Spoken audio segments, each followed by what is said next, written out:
Welcome to the next podcast episode of the book, The Gray Stage, authored by Greg Fernandez Jr. Today is episode number 15. We'll be covering chapter 9 in the book. With us is Greg Fernandez. How are you doing today, Greg? Hey, I'm doing very good, Dan. Thank you for joining us here. Appreciate that, as always.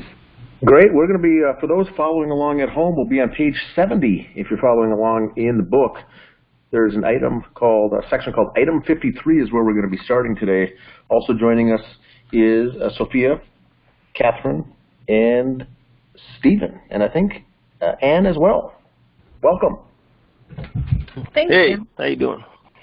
So what I'll do for the episode here tonight, I'll read it, and then I'll read a couple paragraphs, and we'll have some discussion about some of the details, and I'll move along from there. So let's get started. On January 20th, 2015, Biotech Emergency Services, the company hired to clean the crime scene, was in the process of removing items from the residence when a mushroom bullet, item 53, rolled out of the living room carpet. This spent cartridge had some white material on the surface, weighed 169.54 grams, and was found with an expanded nose. Quote, I was contacted by the cleanup team while they were in process. Detective Sean McKnight wrote in his report about item 53. They stated that they had located a bullet that had been rolled up in the carpet. The bullet had rolled out under the hardwood floor that had already been cleaned, end quote. A lot of information there. Where should we start, Greg? Well, I think, the main thing is when this bullet was found.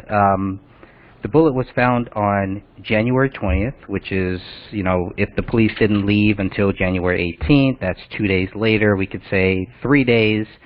Whatever it is, that's a big deal that I think gets kind of overlooked.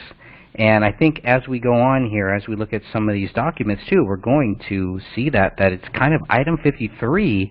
And even me, when I first looked at this stuff, I didn't really pay that much focus to item 53. It was other people in our group. Thank God for all these other people in our group who were looking at these documents and pointed out some of these strange things that we're going to see about item 53. But the fact that it rolled out of the living room carpet, it's fascinating. It's baffling. I don't understand how that's even possible. So does anybody have any idea, shed any light on how a bullet, a magic bullet, one of two magic bullets, how does the bullet not get found when the police leave, when the investigators leave, when the BCA team leaves, the sheriff's office, all these people that are in this house, and nobody sees this bullet that rolls out of a carpet, of the living room carpet, where the bodies were taken out. So if I could start off there, Greg, for the newer listeners out there, the bodies were found January 17th, and they were there. They conducted the investigation, cleaned everything up on the 18th. 19th, the cleaning crew was already in there, and now this is the 20th. This is day 2 of the cleaning service. And by rolling out, I think what happened is that they rolled up the carpet to clean underneath it. The living room in the Crowley family doesn't have carpet on the floor or attached to the floor. It's just a hardwood floor, but there's an area rug, and I think this is what they're referring to here is the area rug when they refer to the carpet. So the cleaners, I think, rolled up the rug to get it out of the way so they can mop up the floor, and that's when it came out. That's my impression. Is that what you think as well, Greg? Yeah. That's okay. The way that I read it, at least, given them, looking at their documents. And maybe Stephen would know what would be the white material found on the surface, and then it depends on it weighing 169 grams. To those of us not in law enforcement, does that mean anything to us, Stephen? What the weight is? Well, I looked this up earlier because it's been a while, but the 9mm, the bullet weight is anywhere from 115 to 165 grams or grains. Some people call them grams or grains, but it's 165 is the highest. And what did you say the bullet weight was? 140 something? 169.54 grams. Oh, okay. So it was a heavy load. 165 is a max on 9mm. I think that bullet possibly, guys, the way it went into the ceiling, that's what the white stuff is, sheetrock, and it just from the angle didn't stick. It dropped out. And well, that's what I'm thinking. Okay, so we've got a 40 caliber mushroom, not a 9mm, and this. I'm so sorry. This is not the bullet that went to the ceiling. This was found in the carpet. I'm so sorry. Okay. And gotcha. the other thing, I think what you're getting at, Greg, on your first question was how did it come out? I think it was just embedded into that rug. Therefore, no one saw it sitting on the top, and when they rolled it, it came out from the bottom. Is probably what happened. Or it could have easily, I'm sorry, Dan, but it could have easily also rolled underneath the sofa. And as they're moving furniture and they're getting stuff out of the way, and then as they're starting to roll up the rug, then it falls out. When you're looking at how they say it was found 3 feet 1 inch from the south wall and 1 foot 10 inches from the kitchen. I mean, when you're looking at their description of where this was found, it sounds to me like it was really close to the main wall that had the writing on it in blood.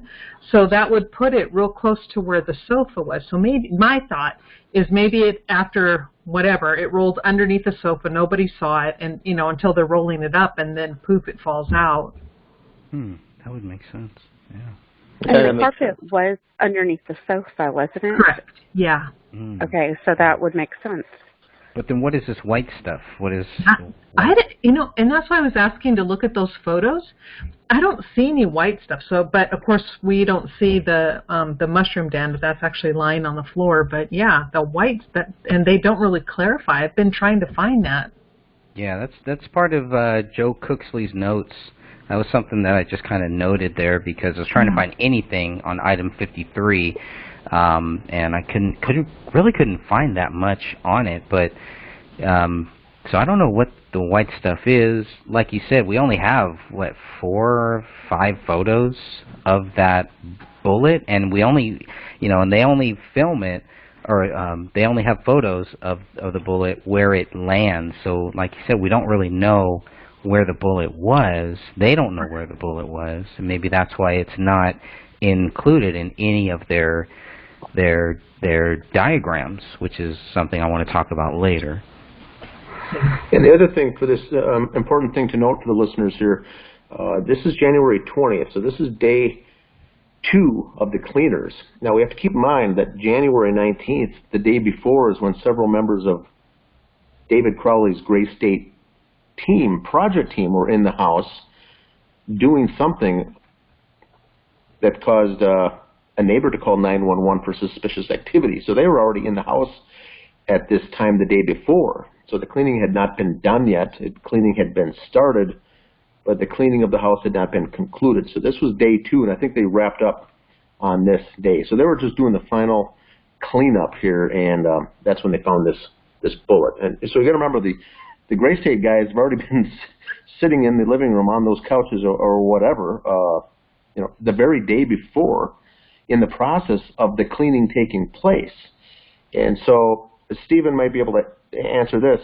Wouldn't the house would be secured, right? Because the cleaning is still being done. But would the scene still be all taped off with yellow tape at this point, or was it cleared at that point from the investigator's perspective? You know what? The ones we'd always, and it did even have a cop parked outside. I mean, kind of crime scene like that until everybody got out of there, because cleaning companies, look what they found. Mm-hmm. Wow. Yeah, and they had they had to call the cops to tell them that this bullet was there. What about the weight? What do you think about the weight of this? Is that relevant? I put that in here to try to figure out the weight of the different bullets. I wish I had the weight of the other bullets right up here with me, but I was very curious about that weight, because obviously if it goes right through this daughter's head, which is what we are talking about, the back of the ear, it looks like, not that much is it's not gonna take that much weight off of it, right? So I don't know. 169 grams, almost 170. Yeah, the highest of the 40 caliber the highest it goes up to is about 180 on a load. So the 165 is a common load. So if that had more weight on it. You're right, Stephen. It says on the box it says 180 grams.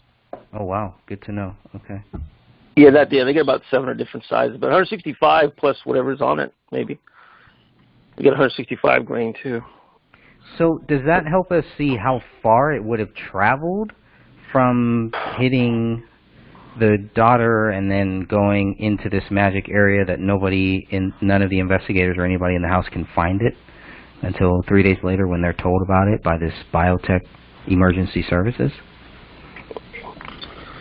Yeah, the bullet could change angles and everything, and after it struck bone or it struck something else.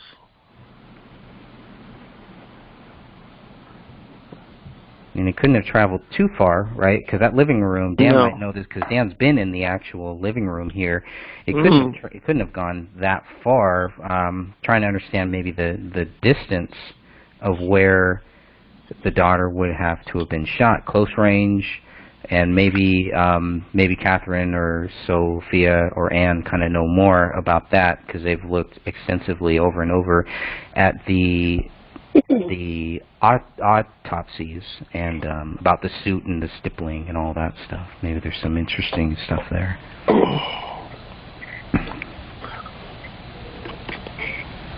I haven't looked at it in a while, but to understand how close the bullet was when she was shot, I think would be something that I thought that the investigators would have looked deeper into. The fact that they really don't mention item 53 that much is very bothersome, and I think many people looking into the case just don't know that.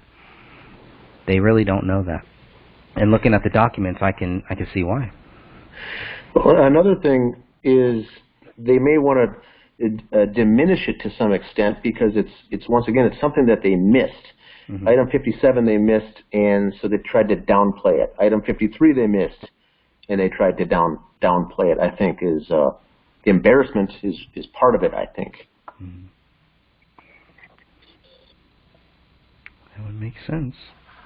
Mm-hmm. And I don't think a lot of people understand that living room was pretty small. After you look at the photos and you get an idea of where everything was, I was surprised to find that it was as small as it was. Because, yeah, it's not a big room. Being in it, and I was in it, so it's not that large of a room to begin with. But yes, it puts it into perspective when you see how close corners everything is on site there. Exactly.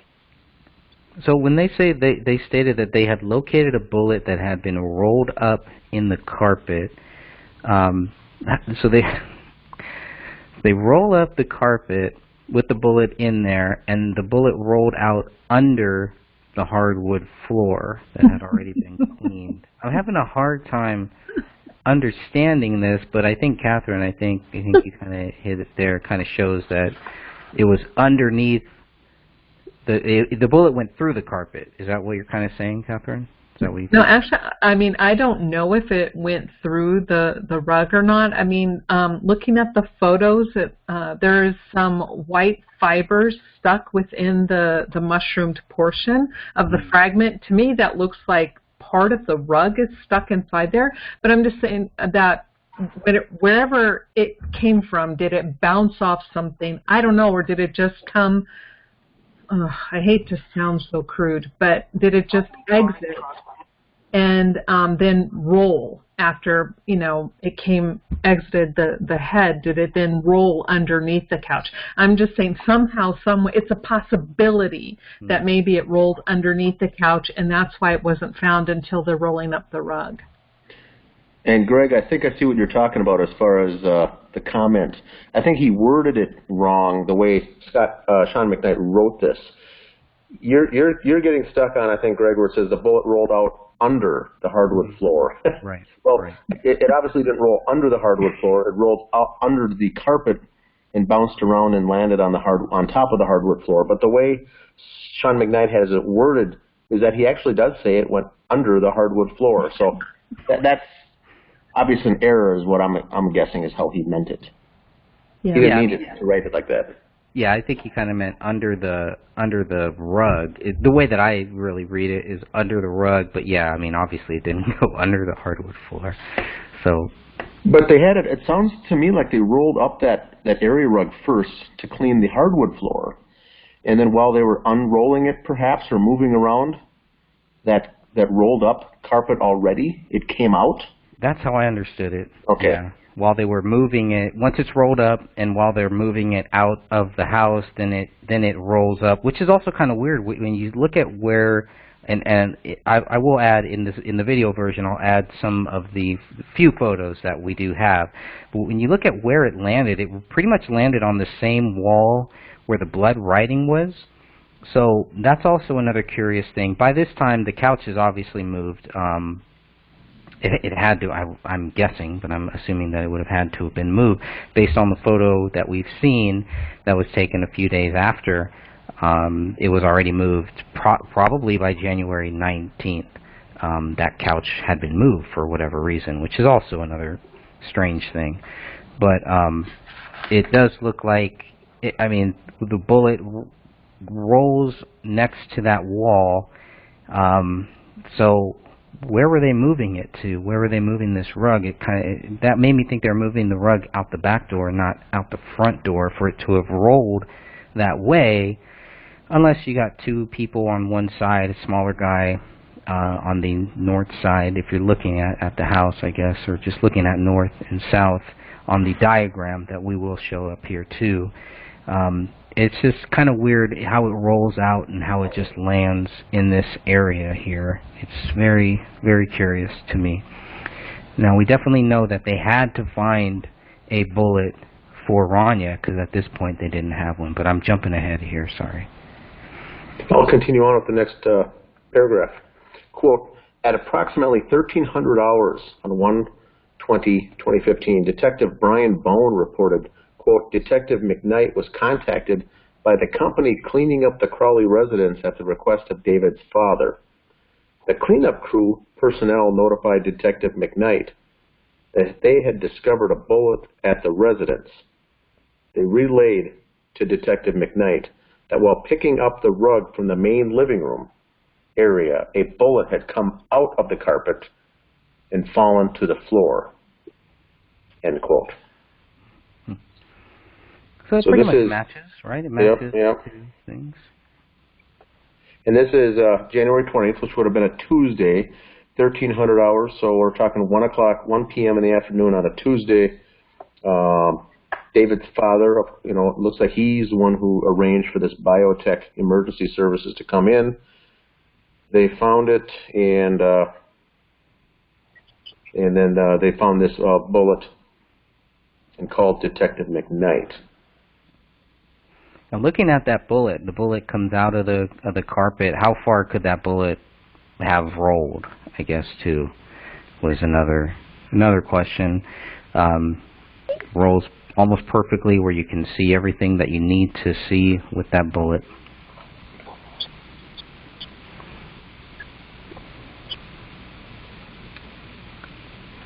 All right, I'll continue on. Detective Bone photographed the bullet when he and Detective McKnight entered the house. Quote, I found that the bullet was lying approximately 1 foot 10 inches from the west wall of the living room, wrote Detective Bone, and approximately 3 feet 1 inch from the south corner wall, which leads to the dining area of the residence, end quote. It should be noted, Bone continued, that the bullet was predominantly flat on the back and was sitting on the front/mushroomed portion of the bullet. The bullet appeared to be mostly intact at the time of our discovering it, end quote. Now, I gotta say, when I first saw that bullet, you know, the way that it mushroomed to me was kind of weird. But that's because I've never seen a bullet that has gone through a person, or you know, never seen a bullet in that the way that it landed. But I think the one thing, it was clean. I remember I noticed that the bullet was pretty much very, very clean, and sitting on the front mushroom bullet. The bullet appeared to be mostly intact time of our discovering it. So, yeah, there wasn't really that much damage or anything done to it. It was just kind of there. And oh, the other thing. Here's the thing that I wanted to mention. Was that nowhere in these documents does it say that the cleaning crew or anybody had touched this bullet. That's going to be a very important piece when we get to the DNA. It's very important to note that nobody says that they touched it, nobody picked it up, or anything like that. I just want to make that clear because I went back and I double-checked that to make sure. And Greg, it's important too. You had mentioned earlier the investigators at this point, prior to this day, only had 3 bullets picked up from the scene. And there was 3 dead people, so they just assumed that each person was shot once. Problem solved. And now they get this call saying another one was found. So it didn't necessarily leave them scratching their heads, but it would have left them thinking, you know, was someone shot twice, and if so, why? And now we know that a month later they get a call from another person that there's another bullet missing. The comedy continues. All right. So they find it. It's laying there. They discover it. They photograph it and whatnot. Now moving on, it says item 53-1 is a swabbing item from item 53. Hairs found on the bullet were labeled as item 53-2. This bullet contained a blood mixture of 2 or more individuals, with the major DNA profile matching Raniya. Interestingly, David and Komel were excluded from being contributors to the newly found bullet. Based on those results, authorities should have been looking for a second DNA profile. Unlike some other results, it is not stated that 99% of the general population can be excluded from contributing to the blood mixture of item 53. What I find interesting about that sentence is this bullet contained a blood mixture of 2 or more individuals. So they're talking about blood, like from 2 or more individuals, or Raniya's blood mixed with DNA from 2 or more individuals. The way that it's stated, I'm confused by this. Because, and there's a reason why I'm trying to get to the bottom of this, because for David's bullet, it's stating that there was no blood found, but his DNA was found on it. And some are saying that it was his blood. On item 53?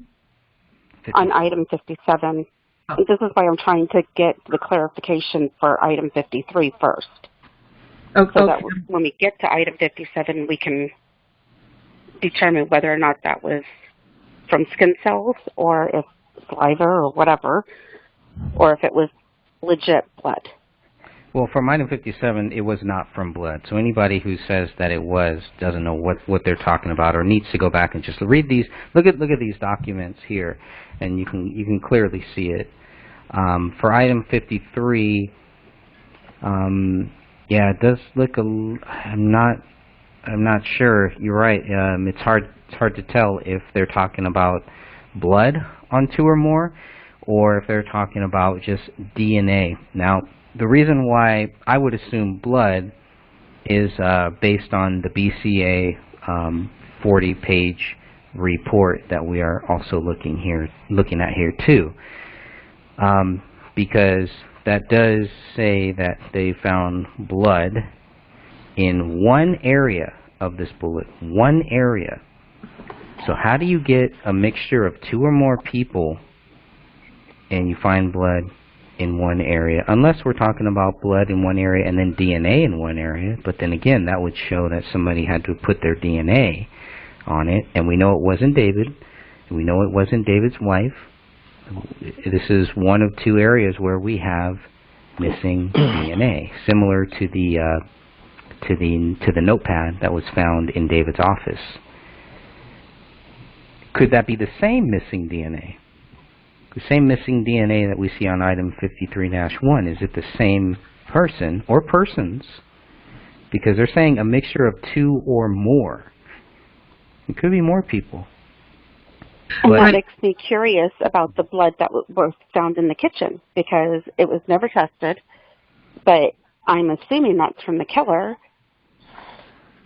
And if they would have tested it, then we would have been able to at least answer the question of the DNA and been able to see if it was also matching item 53 and the notepad, and, you know, anyway. Coulda, woulda, shoulda. And what I find interesting on actually both 53 and 57, but we're sticking with 53 tonight, is where it states major profile would not be expected to occur more than once among unrelated individuals in the world population. So in other words, they're stating that if the way this is worded and what it says to me is that the other DNA profile is coming from someone who is related to either the Crowleys or either Komel or David's family.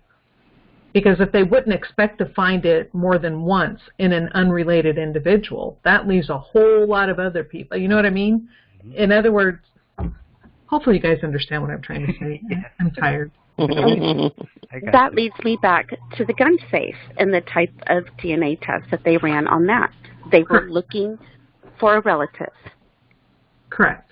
And when they say that David and Komel are excluded and they're not expecting this DNA to come from an unrelated person, well, then what does that tell you? What does that tell us in general? You know, it's like, And I agree, they should have taken it further. They should have tested a whole lot more. I agree. There's only picking up guys off DNA off a fingerprint is about 65 to 70% of the time. They'll get DNA off a fingerprint, so they haven't disclosed if it's blood or fingerprint DNA, right? Good question. Yeah. They should. So, I mean, they said they only found blood on one area of this bullet. Yeah, because when you look at the photos of that fragment, it is clean compared to the other fragments. You know, especially the ones that have Komel's hair and blood and stuff on it. I mean, that looks like it went through someone's head. Sad but true. But you look at this one and I'm hard-pressed to see where it actually went through a body. It's very clean. I agree, Catherine. I absolutely agree. And at least here they say they found blood on one part of the bullet, whereas you go to item 57 and they say that they didn't find blood on that bullet. Correct. Yet item they found 57. DNA. Correct. Right. Item 57 did not have blood. So obviously they were checking all over the entire bullet.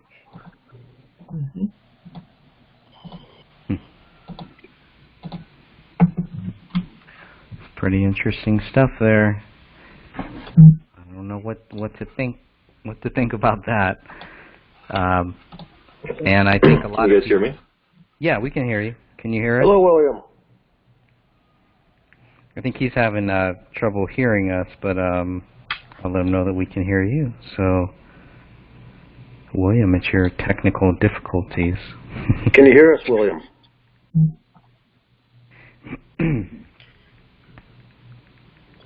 So what Greg, in the comment in your book is very good here. It says, based on those results, the authorities should have been looking for a second DNA profile. And we don't have any evidence that they did any other further research or examination to see who that other person was. David and Komel were excluded. We already know that Raniya was the major contributor, which leaves us with who else? Mm-hmm.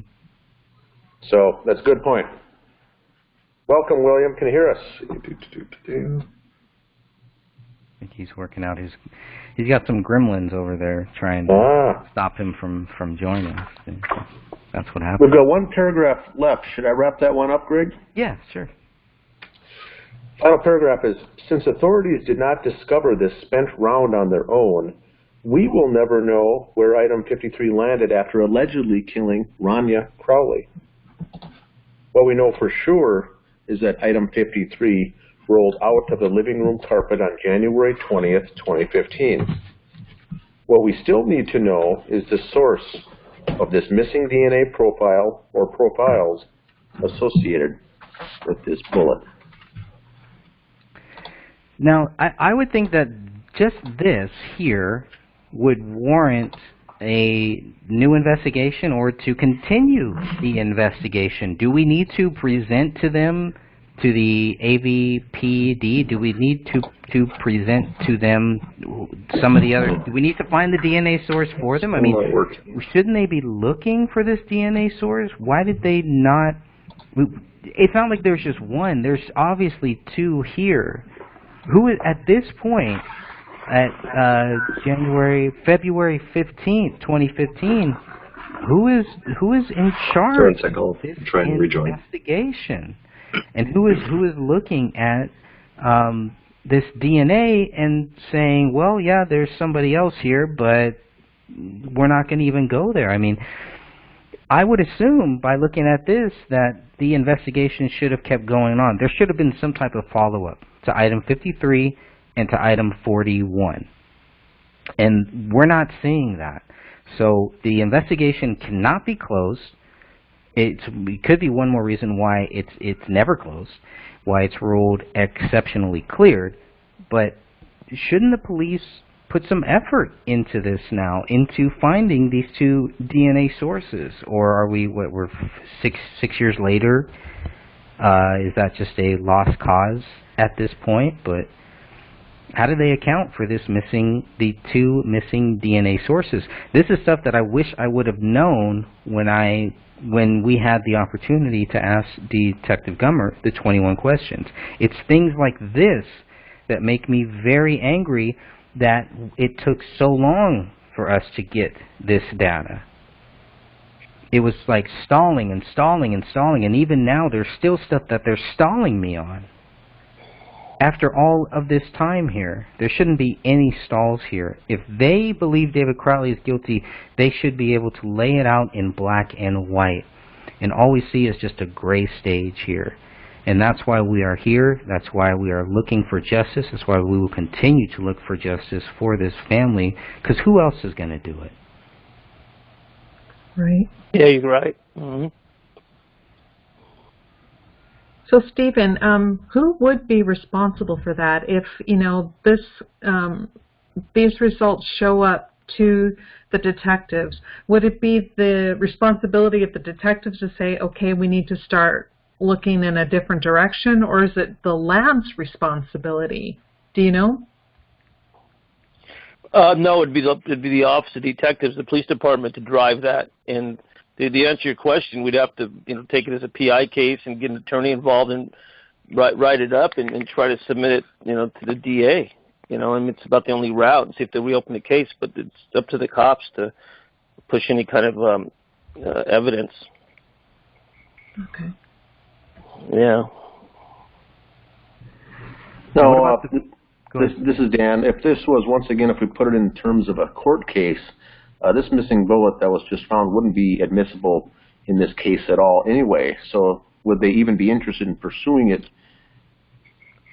at all from a legal perspective? Because they can't do anything with it, as is item 57. Both of those would be inadmissible in a court case. Why? Well, are you sure about that? I mean, other evidence, it can be revisited you know. But since they were both found and not, the house had been entered by other people. They would have been tampered with. The scene had been, released, and you've got all these other people coming in and out. There's no way to prove at that point that those were there and part of the original crime scene. So I agree with Dan that I think it would be really easy to have that tossed out, both of them, 53 and 54. Sure. Yeah, defense would definitely try to toss it out. I'm just not sure how the judge would rule on that. Especially if it did have confirmed Komel's blood on there, or Raniya's, or somebody else's blood attached to the house, they could probably move it up a little bit just based that they have evidence of victims' blood on that. And who touched it after that? They can go ahead and they can disqualify the workers and such and get check their DNA and prints and such. But other people could have been in there they don't know about either. I do agree with you on that part. But maybe if they found something, they should try to get it entered in evidence if it would help. I mean, wouldn't that be new found? Something that's new found if there's nothing else on this? I mean, even though it's in these documents here, isn't this something that maybe they don't even know about? Well, we've presented some of this new evidence already, I think, to the Apple Valley, and the items that Catherine and Michelle sent over to the Attorney General as well. So they're aware of the new information, are they not? Yes, I sent them. I mean, a lot of stuff. I did not mention item 53 though, but I did send them a lot of other stuff, and it has been crickets. And the private investigator that was hired, Kenneth Maines, didn't come across this either. It didn't stick in his craw after reading this as worth mentioning at all. Yeah. Well, is it worth, Catherine, maybe reaching back out to them and mentioning item 53? Did you include item 41 and the missing DNA profiles there? I'd have to go back and check on those other particular items, but I would be more than willing to do it and even revisit item 41. I don't remember if I included that. I know I really focused on the multiple blunt force trauma, because that, I mean, yes, there's photos of it, but that was not mentioned anywhere. But yeah, I'll redo an email and do a follow-up and then add this new stuff. Do you guys think that's a good idea? Stephen, is that something we should do now, or should we wait? I don't know. Maybe we should Monday morning quarterback this before we before we get any doors maybe shut up, or show our hand. Maybe we just got basically write a report up and try to get an attorney involved. And I suggest that to help get us more documents and records. Okay. I like that.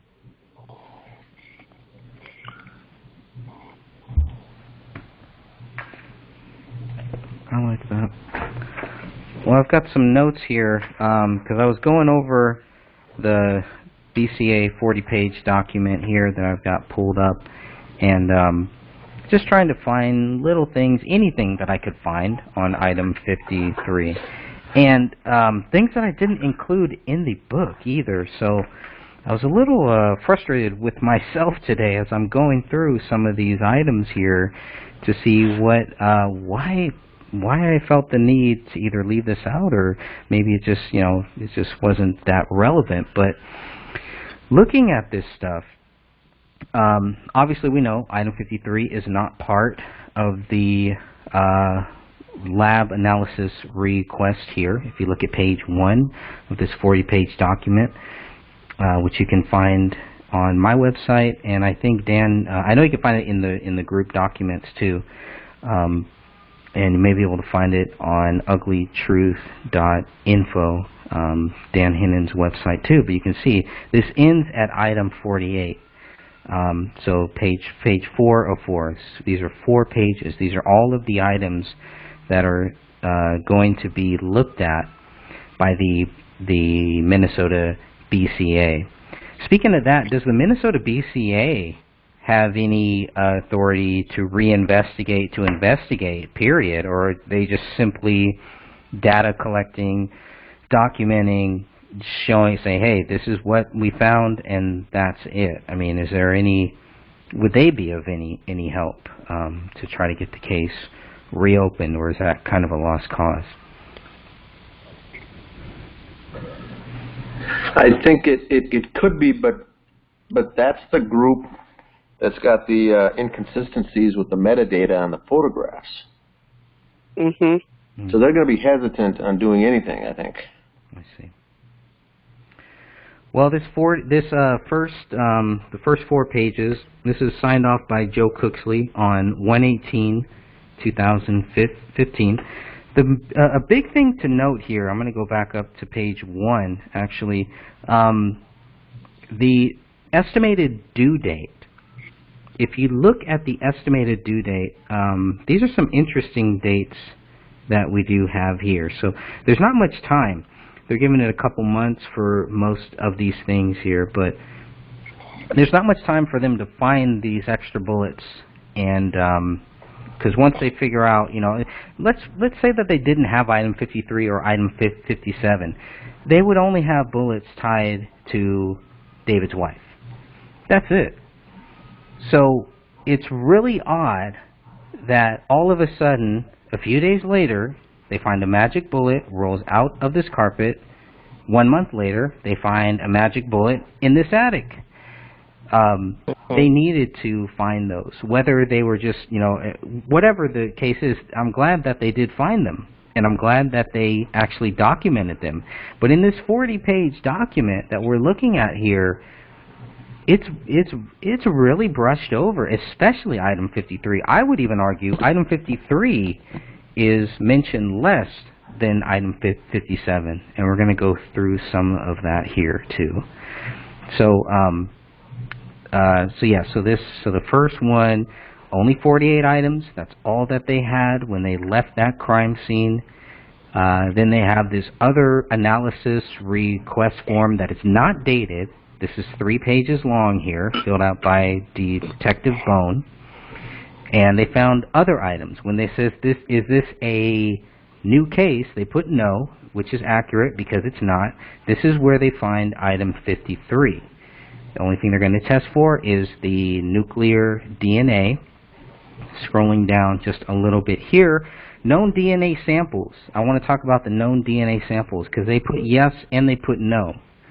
So they've checkmarked yes and they've checkmarked no. And we're going to see later on that they have DNA samples for all 3 people. Maybe it's a typo. Possibly. That's the only logical thing that I can make sense of. But in the comments here, and again, this is not dated. So you wouldn't really know that they're talking about item 53. You wouldn't know that they're talking about item 57. Based on the order of these documents in these 40 pages, I can only guess that they're talking about item 53. So this is a possible murder-suicide. I am submitting a found bullet from the scene after the BCA crime scene team left this scene. Test for DNA if possible. Questions, call me. And that's from Brian Bone. That is to Joe Cooksley. Very short, very brief. I mean, there's just really not much here. So, is Joe Cooksley out of the loop here too? He says, okay, test for any DNA. Doesn't say what date that they found it. This document here is not dated. This 3-page document is not dated. Then we go down to page 8 here. And this is where the nuclear DNA tests are going to be done here. This shows everything that they have tested as of 2/3/2015. Obviously, item 57 is not going to be included on this. But whereas there were 48 items previously, this is a 4-page document, now we're getting into items, there are 53 items. Item 50, 51, and 52 are known DNA or are known blood samples from David, Komel, and from Raniya. Where did these DNA samples come from? Are these DNA samples from the bodies at the crime scene? They are. They took them when they did the autopsy. They took blood samples. From the crime From scene. the bodies during the autopsy. I got you. Okay. Because, I mean, why weren't those included in the first 48? In the first document, the first 48 because they hadn't completed, they hadn't done the autopsies yet. Gotcha. So they were still working on that. Mhm. And once they got that, they just happened to also get item 53 at that same time, around that same time.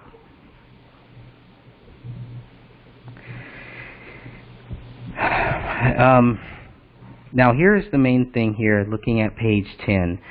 One area of item 53, that's where they found blood. So this says, presumptive testing indicated the presence of blood on the following. One area of 53. The presence of blood is in one area. Now, the way that I would read that would be that, okay, there's one blood source. So how do you have two DNAs? How do you have two people here on one area? This is what they looked at. This is what they tested. Item 53 was tested for blood. The way that I'm reading these documents. If I'm wrong, I'd love to be shown that. If you guys know, of anywhere here, I can't find anywhere else when they say that they swab 53. I can't find that they swab anything else but this one area. And this is why I really would like to understand how they swabbed item 53 and what this unknown DNA was. Was it touch DNA? Was it skin cells? Was it saliva? Was it what? Was it actual blood? Because this is going to help us try to understand item 57 when we finally get to it. Mm-hmm.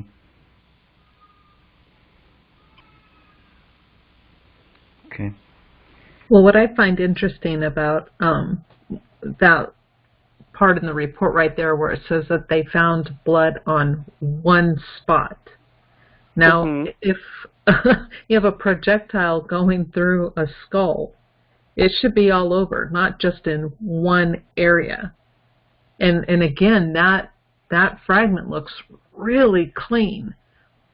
So that's my question. And because since we don't know and we can't see the quote-unquote area of blood that was found, could it have been a drop of blood that had been mixed, who knows, prior? Maybe somebody picked it up. Again, we just don't know. There's not enough information. It's very vague. Right. That's probably why I didn't put a lot of that in my book, because it was, what do we know? What can we prove? What did they find? What is conclusive? A lot of that, I really tried to stick to that. So that's probably why I barely mentioned item 53-2, which we can see here on page 12. Hey, look, there's 53-2. Apparent hairs and fibers were collected. So that's where I got it from somewhere. We found it.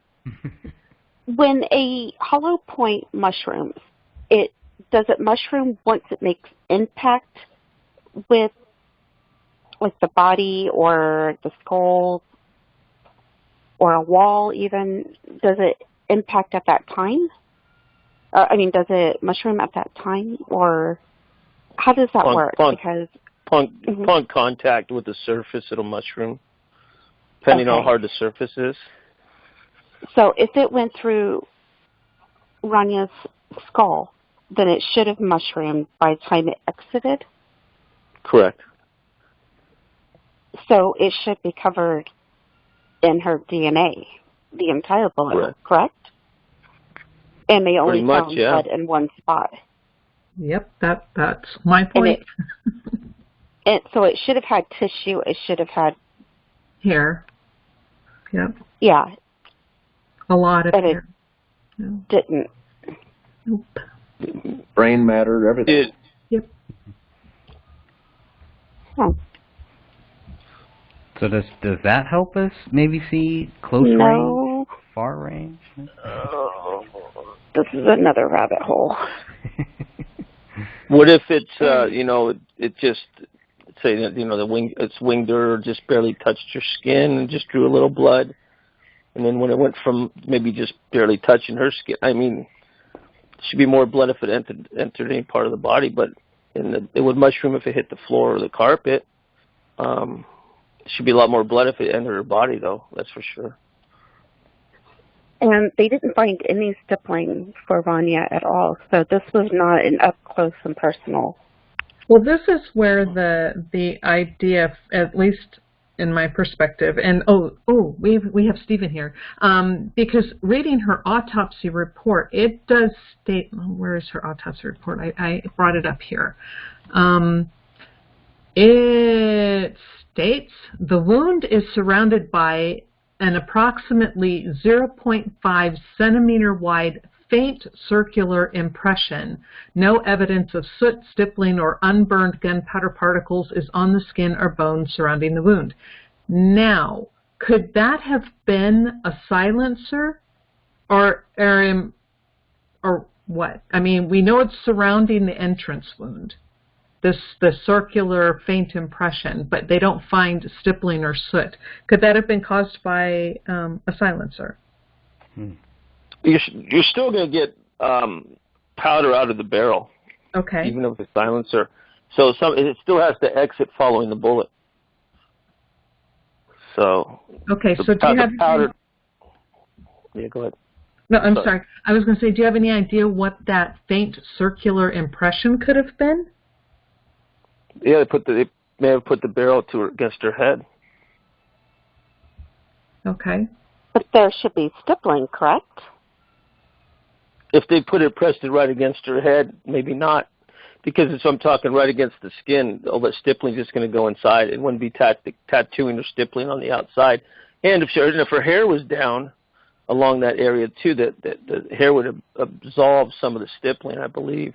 Not all of it, maybe a little bit. But the round circular, if it's fairly consistent and accurate, would be the barrel of the weapon, possibly. Okay. Oh, that's horrible. Yeah. Thank you for explaining that, because we've been wondering about this for a long time. Yeah, no problem. Yeah, so we know they have, they still have that blood. They've retained the sample of David, Komel, and Raniya in their entirety. So that's good. What else did I have here? I had a few other notes. See if I have any more. Let's end this off here. Let's see, I have page 14. So page 14. So finally, here on page 14, this is where you can see they have now included item 54, 55, 56, and 57. So this is everything here. What I find disturbing here is if we scroll down to the circumstances, we're looking at page 14 of page 40 of the BCA lab analysis results here. In the circumstances, they are sure to mention item 57 that they found on 2-18-2015, no mention of item 53. Nothing. They go down here to the date and time processed. Again, they mention 1/17/2015 to 1/18/2015. They give you the exact times of the processing. Nothing on item 53. They skip down to item 57, 2/18/2015. They give you the times of those dates. Item 53 is completely out of this so far. That bothers me too. Why? If they're going to mention item 57, why don't they mention item 53 here? Yeah. It's a big That's problem. a good point. It's a big problem that we have here. I don't understand that. I really don't.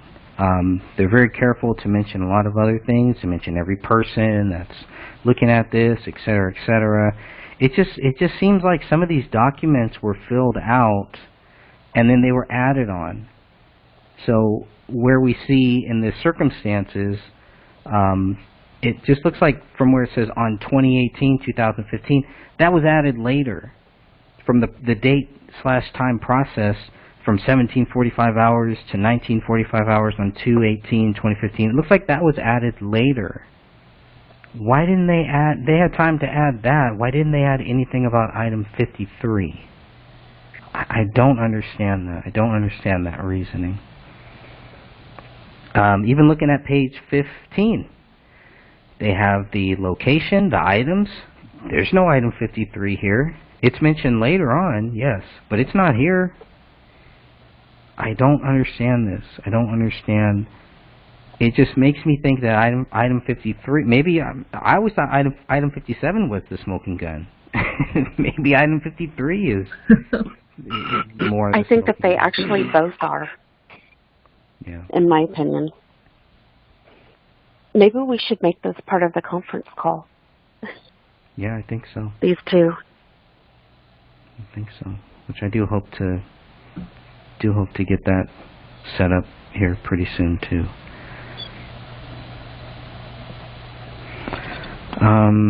What else did I have here? Oh, the circumstances. Let me go back to the circumstances. Sophia, we had talked a little bit about this too. The circumstances for what they say. Let me read this here. They say that the investigative information revealed that the occupants of the home had not been in contact with anyone for weeks. That's not true. That is completely not true. So either they don't know what they're talking about or they are lying. It can only be one of the two. Sophia, can you kind of maybe explain a little bit about what you relayed to me earlier today about that? Well, we have a conversation between Komel and her friend via text message, and that occurred on the 21st of December. Well, Komel replied in the morning of the 21st of December. Mm-hmm. And then we have David, who he was going back and forth with Danny August Mason, and I believe the last time that he contacted him, I have to look at my messages that I sent you, okay, was, one second here. Maybe the December 16th? December 9th. Well, it was December 9th that he last emailed Danny August Mason. He emailed Jason Allen on December 17th. And then, sorry for the thumbs up, Greg. That's okay. I was trying to scroll down. And then supposedly we have the text message to Chris Peck about the pot, but we haven't seen any proof of that.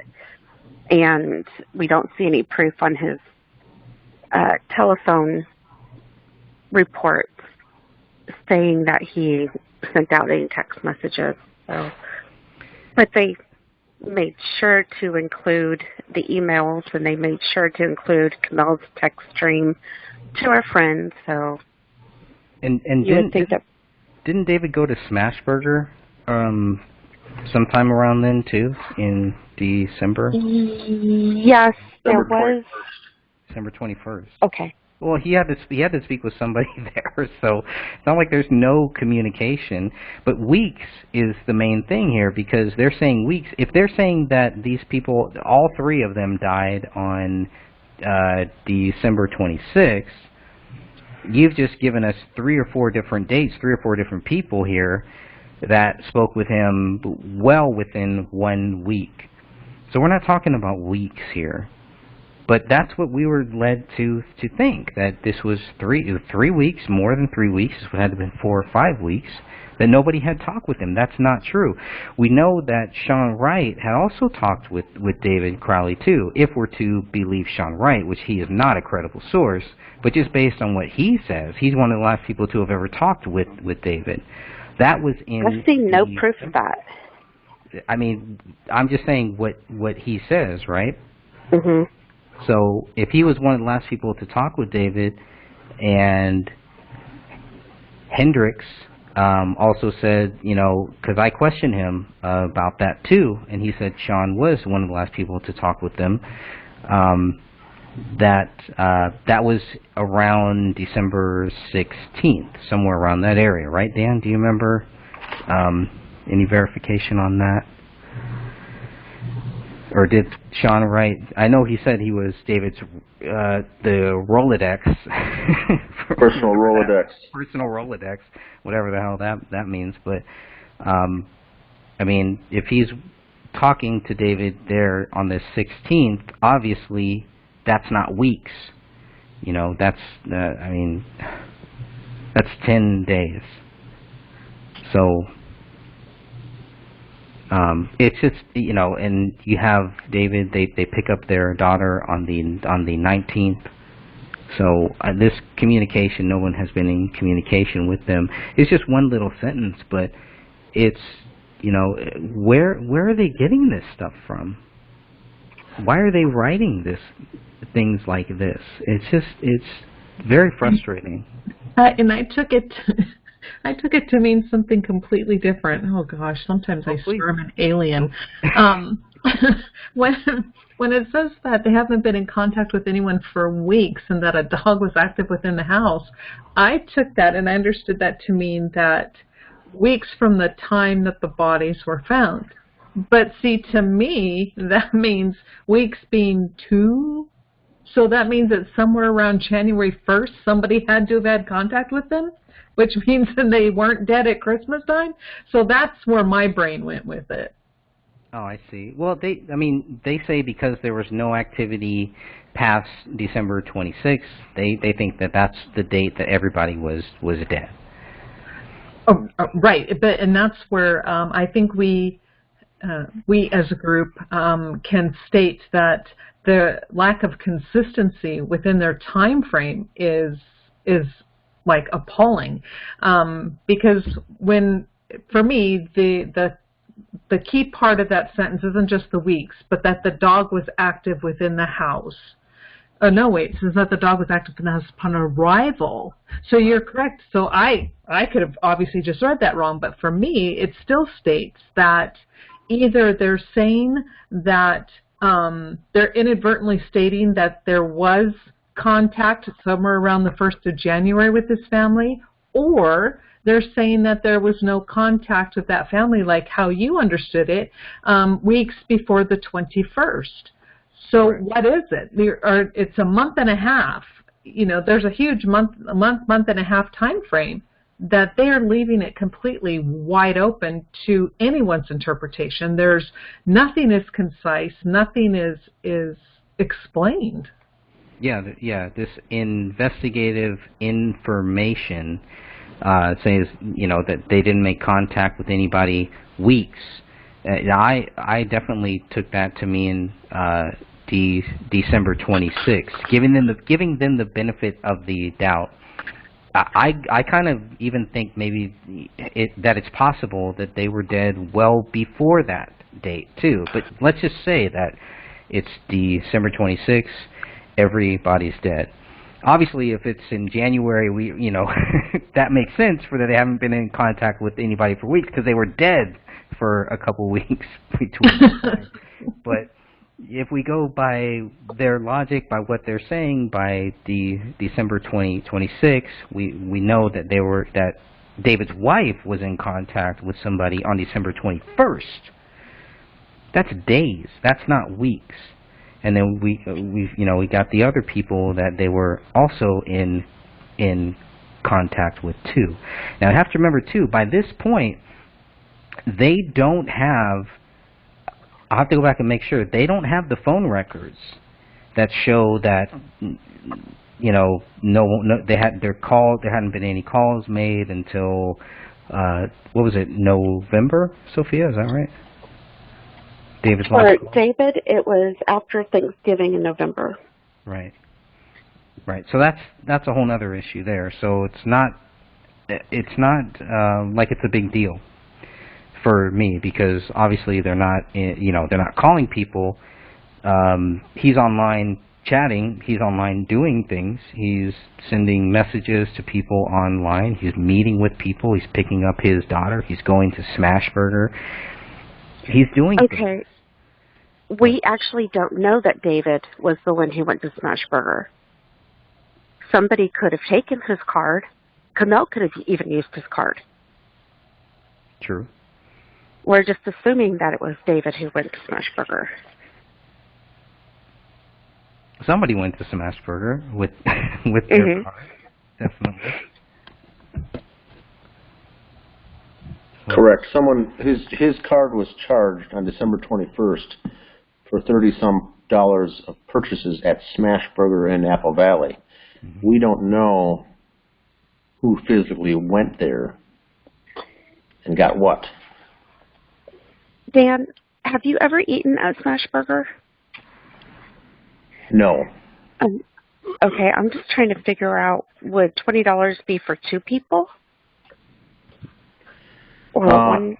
It was 30, and I would say that's kind of high, and so that would be a group of people, and that's what people have suspected, that it wasn't David and his family at all. It was a bunch of guys ordering burgers with David's card.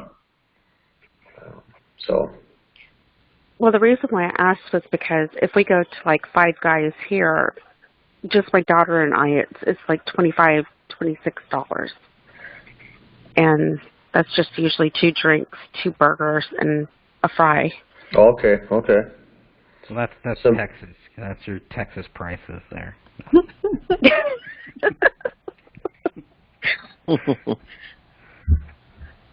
So that's why I was kind of wondering if it was one person eating, or are they pretty affordable? I was just trying to see if it was how many people would have gone to eat there. I'm guessing that was a meal for two to three people. Okay, then that makes sense. Now, so we're looking at the 21st for last known activity. Okay. Besides David's little note saying 6 days until the 1st or something. The meme note. Was that 6 days till Christmas? Or was that 6 days till New Year? I forget. Yeah, I know. To the New Year. To the New Year, okay. Which looks like it was a 5 changed to 6, by the way. So, it's pretty interesting, too. That might line up with their timeline. And I believe the last phone call that Komel or David, because it could have been either, made was to Wells Fargo, and that was to, this is my guess, my best guess, transfer money over for the house payment to be made, because that was the one thing that bounced. The house payment bounced? It did in December, and then money was transferred over and it went through. That's interesting. No other bounces that we know of. No. Usually David was really good about transferring money over, and that month, I guess it was forgotten, because both he and Komel made their own transfers to that account from their other accounts. That's weird. And I'm assuming that Komel made the call because it was her phone and the money supposedly came from her account.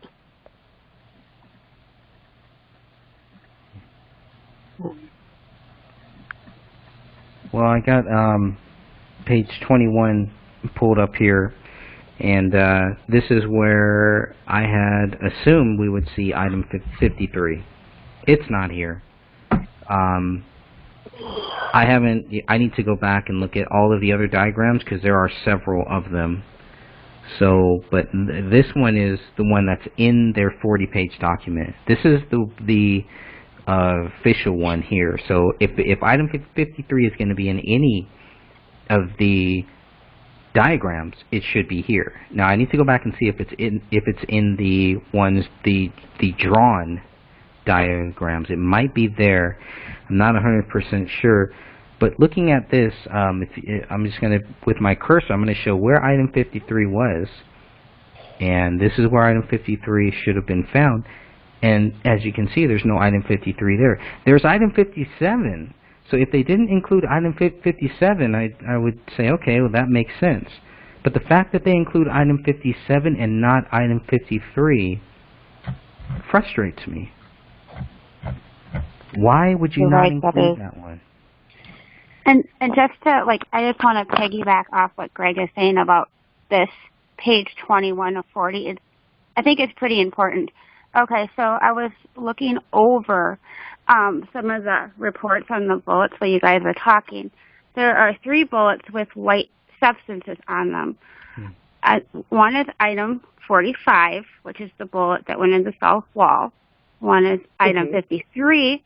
And then the other bullet was item 57. So the bullets with white substances had contact with a wall or ceiling.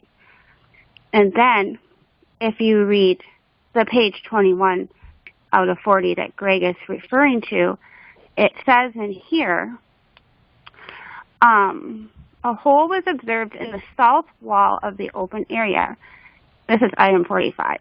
Chemical testing of the area around the hole failed to detect the presence of lead. However, a bullet, item 45, was retrieved from inside of the wall near the hole. Additional holes were also observed on a removable ceiling tile and the wood ceiling above the tile near the hole in the wall.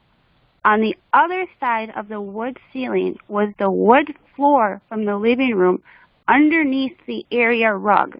Holes were observed in both the area rug and the wood floor underneath the rug. Chemical testing of the hole in the wood floor also failed to detect the presence of lead. So that item 53 could be very well connected, as Greg was saying. I think it's connected maybe to item 45, something similar. 45, because they're seeing holes in the rug, and on the other side of this wall is the area rug where item 53 was eventually found. That's true. Yeah, so item 45... And item 45 had white substance on the bullet, as did item 53. Wait, they don't put item 45 on here either? I think 45 is on the next one where it shows the bottom half of the house. Oh, but, okay. To me, it would always make sense because it looked like they shot into the floor through it, so they're aiming the gun toward the floor. And of course, we've got that rug, so it goes through the rug, it then goes through the floor, which then goes through the acoustic tile, which then enters into the wall. So if, that trajectory makes sense. So since it ends up in the wall, it's going to have the white powdery substance on it. At 57, it supposedly goes through the ceiling. Well, it does. It goes through the ceiling, so that makes sense, white powdery substance. But number 53, and they're saying that it's supposed to be connected to Raniya, and it goes through the head, and it has white powder on it. Really? Yeah. That doesn't make sense. No, I mean it kind of lines up. This defect here, the defect in the floor, it kind of lines up with where Raniya is, but that shows where the killer would have to be standing. I don't know. That's interesting. Well, and since they didn't do either a rod test or a laser test or string or, thing, we have no idea really the trajectory. All we know is that they're saying, there's a hole through the rug, which then matches up with the hole in the floor, which then, leads you to this other path. And Well, I'm so frustrated with him. I know, me too. I mean, I'm sure everybody listening to this is, and we just, we're just trying to figure out what really happened here. That's the most important thing. But Stephen, I mean, wouldn't you think that the police would, once they know that there is item 53, wouldn't they want to get more of the details to say, okay, this person was standing here, this person was standing there, find out more about where exactly these people were when when the bullet rolled out of this rug, to kind of help them understand something to where they would know, to get some type of area of see where item 53 was really found on this rug. We don't have any documentation. We don't have any police reports saying that, okay, I spoke with both of the guys who lifted up that rug. This guy was standing here. The second guy was standing there. They watched it roll out, and it rolled out here. Everything's just very vague when it comes to item 53. Shouldn't there be more? Yeah, I mean, we talked about it possibly, these things being placed in there after the fact. I mean, you got the spent casing, and you don't have a bullet, and then you got 2 bullets, and then you had a live round on the floor at one time. It just doesn't make sense. They could have went back in there and reinvestigated that. Like you said, speak to the people that found the bullet. There's marks on the floor of the carpet. They could certainly probably line the carpet back up with the hole and any kind of damage to the floor underneath it. That wouldn't be very difficult, and maybe trace that back to where the caliber was ignited, where it was shot from. Should there be a supplemental report of them going through that and saying? Yeah, I mean, absolutely. Yeah, I mean, just cases closed can be reopened any time. I mean, there's no statute of limitations on homicide if we can prove that. Right. That's interesting. Yeah, I mean, the whole thing with the bullet, really, that's why I was confused in the beginning. I didn't read my notes. I apologize, but that 53 doesn't make sense.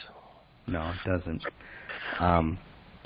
But here on page 22, they finally do mention item 53. They have 50 through 53. Who it was submitted by, not who it was found by, which is different than the other items. But that's okay. At least they're talking about it now. It's in the conversation.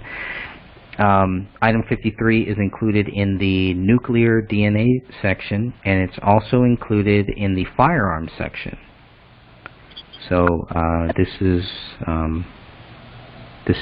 the 11-page document there. So, I mean, any supervisor, any people, people that are reading that, any news reporters, fake news reporters that have access to all of this stuff, if they're not looking for anything, if they're just reading it, they're not going to read that much into it because item 53 is not mentioned much.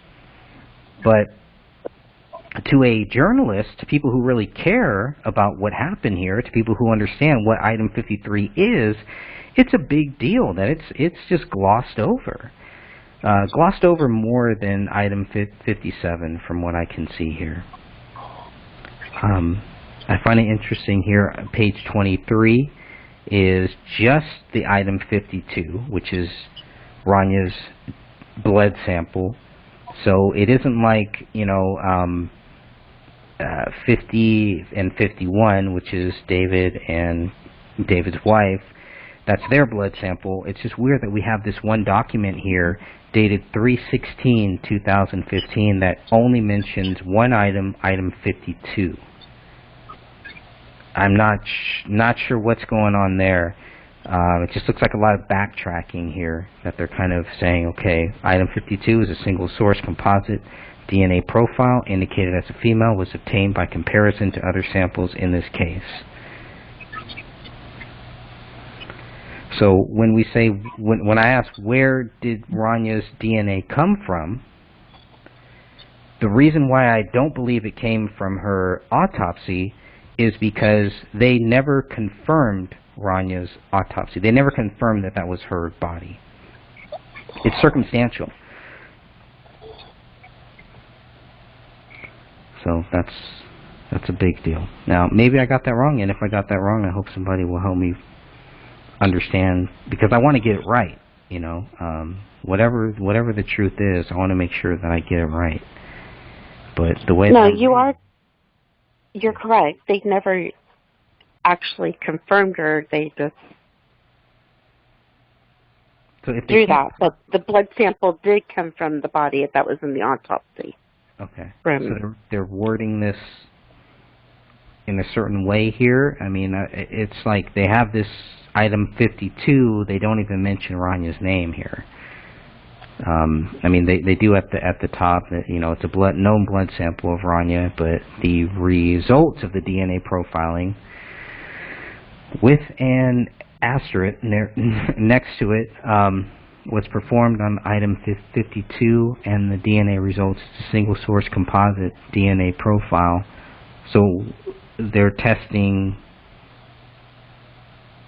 her body, and they just are kind of assuming that it's her, or I'm a little confused by this. And I'm sure people that understand this terminology know exactly what they're talking about, but I don't, obviously.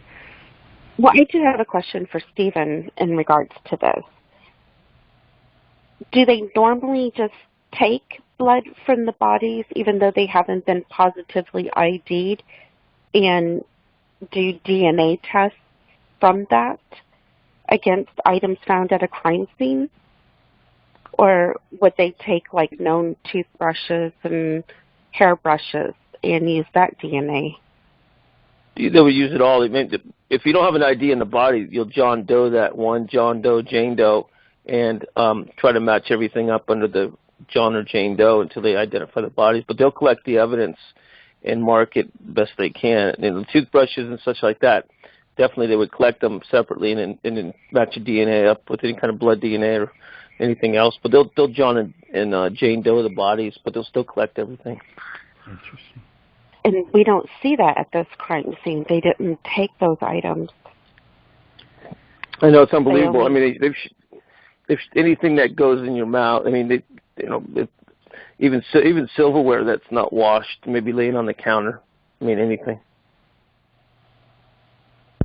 I do agree. It's lousy, shoddy police work, but there's more to it than that. There's too many things, and this is three dead bodies, a triple homicide as we look at it, and and everything's a homicide in the beginning. I mean, it's a cover up. I mean, there's just no doubt. It's a cover up. I mean, do they always start when police walk into these crime scenes? Are they trained to think, this is a double murder suicide? I mean, I've always had that issue of how they came to that conclusion so quickly. So quickly. Well, it was from the very start. It was from the very first 911 call. That's where it starts, and it never really changes from that. Even though we've gone through all of these documents, all of this stuff that it doesn't show. I'm sorry. I never listened to that 911 call. Brief me real quickly. Did the caller say it looked like a murder-suicide? Is that what the caller said? Is that what you're getting at? One of the very first things. Well, really? I didn't know that. Oh, my God. Yeah. So it's, it's a murder or a suicide.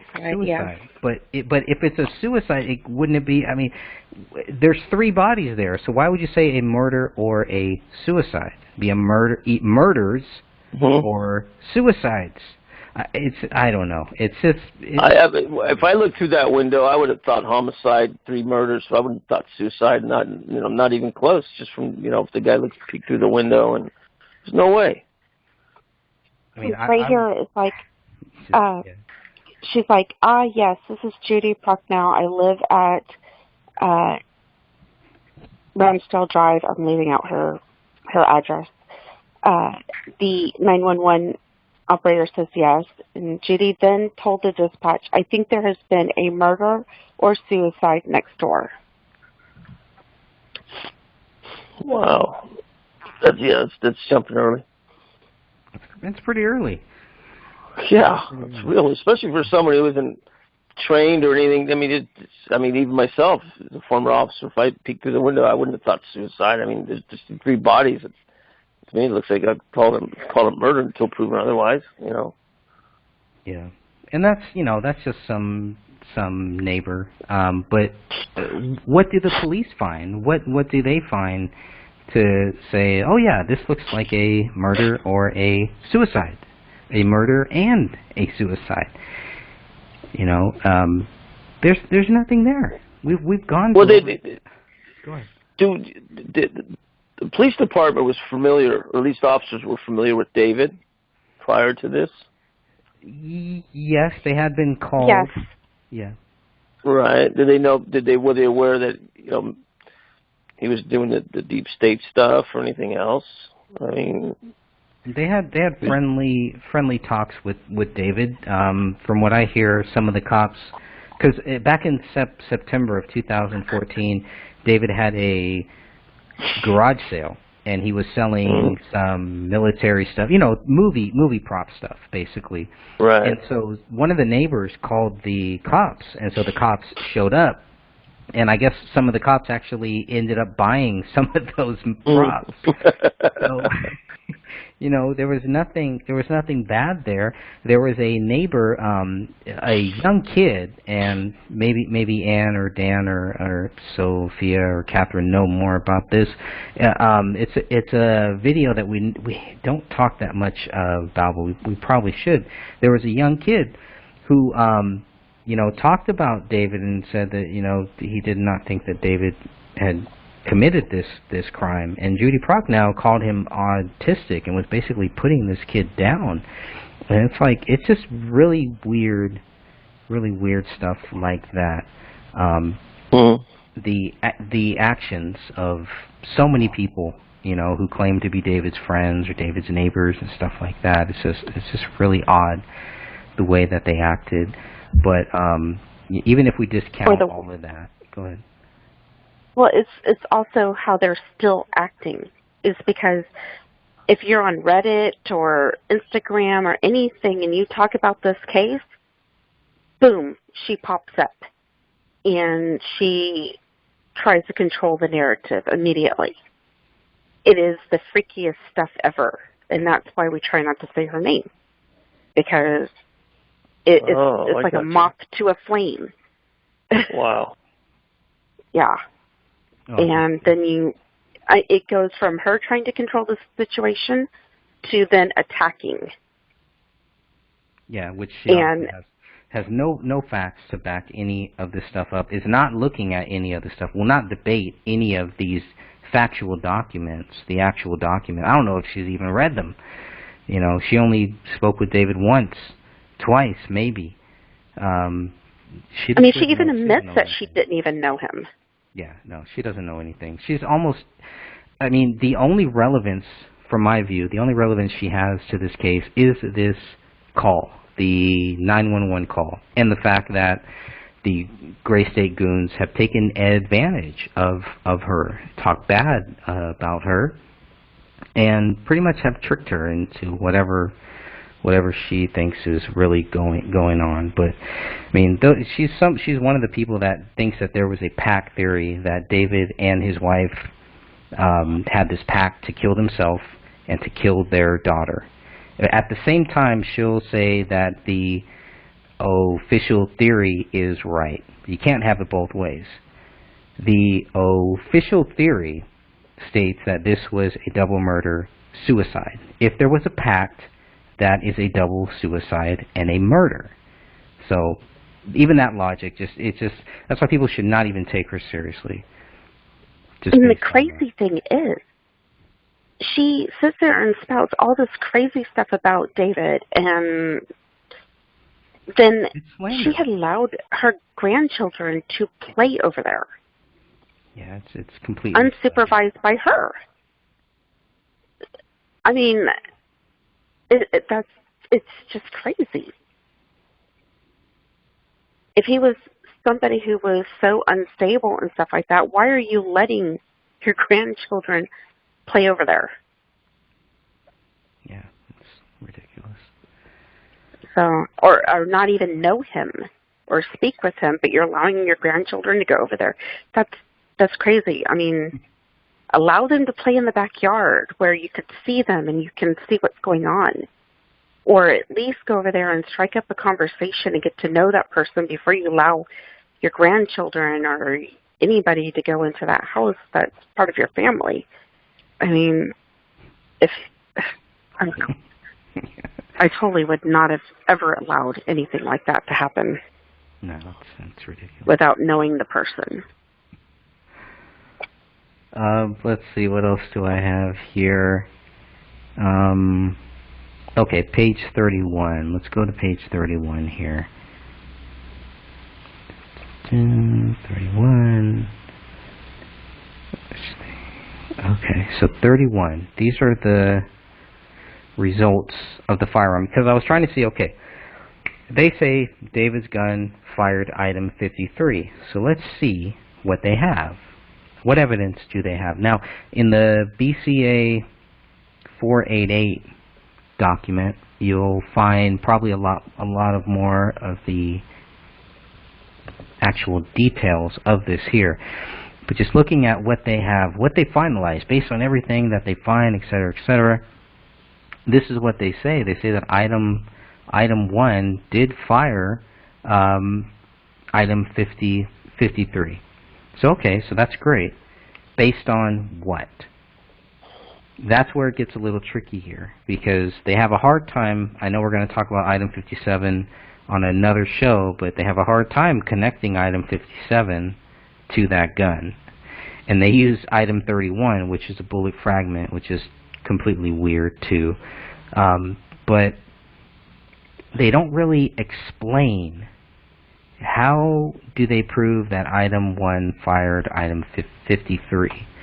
The only thing that they mention is that when they looked at item 53 and these other bullets here too, that they show them to be consistent with bullets from a Winchester PDX-1 brand cartridge. Okay, how does any of that prove that item 1, which is the gun, fired item 53, the bullet that we're talking about here? I'm not seeing it. Are you guys seeing anything? What would you, let me ask you this. Wait. What would you need to see in order to prove that item 53 was fired from David's gun? What should I look for? Wait. Items test fired cartridge from item 1 were entered into Minnesota Firearms Database. Search failed to reveal any items matched item 1. If future searches of the database. Yeah, I was interested. Maybe you can read that and we can get Stephen's view on that if you want to read that sentence or that paragraph there. I didn't understand. I'm reading it off of the phone, but I'm having a hard time seeing it. Yeah, it's. I was baffled by that one too. Items of a test-fired cartridge case from item 1 were entered into the Minnesota Firearms Database. A search of the database failed to reveal any items that matched item 1. Right. And my guess is if it was fired in any other crimes. Crime. Right, that's what it is. It was used in another crime. Gotcha. Correct.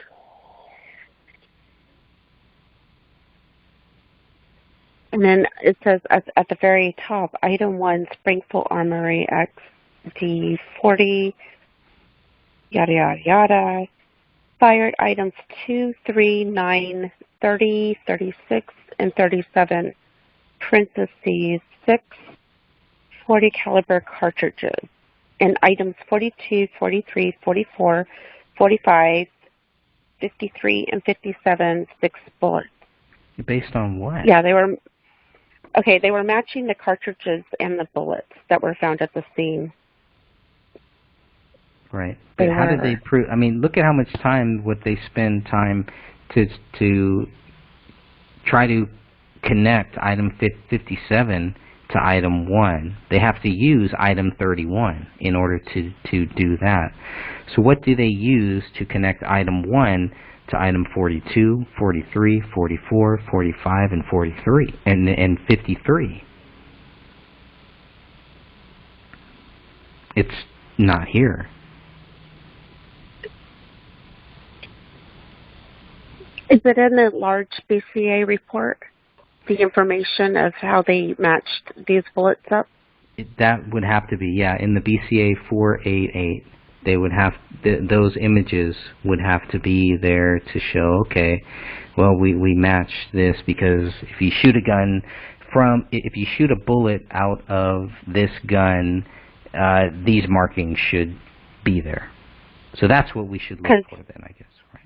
That second to last paragraph where it said images of a test-fired cartridge, I'm guessing that they took this test-fired cartridge and matched the rifling marks against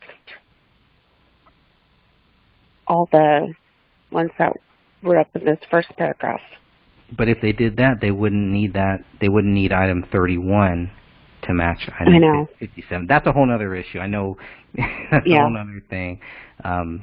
Just trying to stick to item 53. So what we should find, and we'll go through the later on, we'll go through the BCA 488, and maybe we'll come back at a separate time and try to figure out, okay, well, this is how they were able to take these test bullets, the cartridges that were fired, the bullets that were fired from item 1, and we should find evidence that they matched it to 42, 43, 44, 45, and 53. So those images should be in the BCA 488 document. So I'm going to make a note here to try to go through those.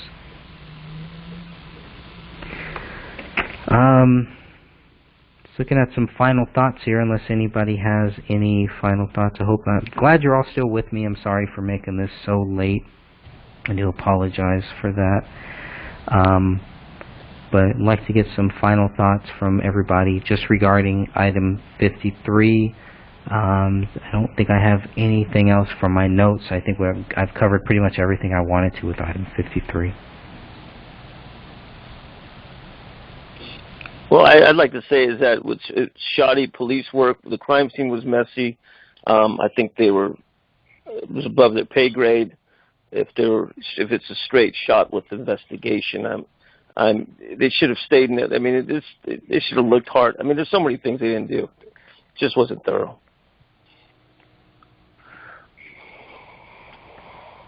All right. Anybody else?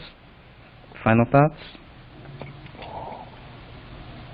Nope. I just want to say that I'm glad you brought this up, because I had not really paid much attention to item 53 at all. But after reading this part in your book tonight and then going through all the reports, it was like, whoa, it's much bigger than what. I mean, I didn't even glance at it until now. So thank you. I think that we need to actually make a post about this in the group and see if we can get some more people to kind of brainstorm in regards to this. Okay. All right. Ann or Dan, any final thoughts here before we shut this one down? I'll stop this recording soon here. I don't have any thoughts. You guys have done a great job covering everything, and thank you for your hard work continuing to investigate the Crowley case. Thank you, my friend.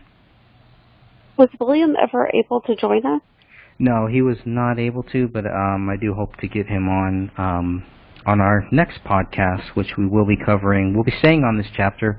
and we'll be talking more. That chapter kind of jumps around, so in our next show, we will be focusing more on item 57, how we even get to know that there was an item 57, and then we'll talk more about all of the strange things with item 57. So I do look forward to that one. That'll be a fun show. We might have to break that up into a couple shows. I think so. I mean, I thought we would go maybe about 45 minutes, 50 minutes on this, and I think we're about at the 2-hour mark. So, oh, good Lord! I'll go ahead and stop this recording here now. But I want to thank everybody for joining us, and don't forget, on the 1st of every month, we will have a new podcast. So, thank you all. Hey, thank you, Greg.